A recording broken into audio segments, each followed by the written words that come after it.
Welcome. To showcase your products on AR, go to the outliner and search for Enter AR. Give it a name. In the node, select the GLB file from your library.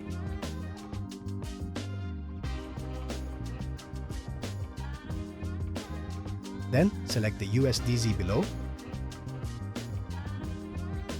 You can personalize the AR splash options.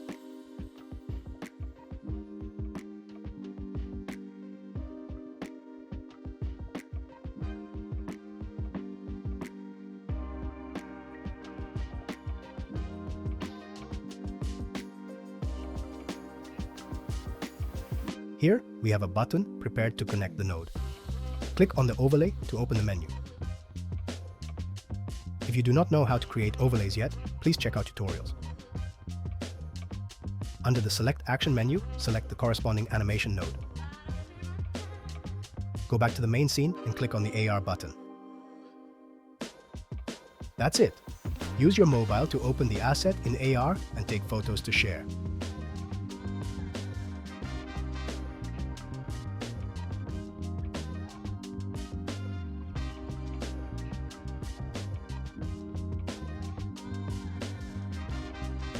Thank you for watching. Till next time.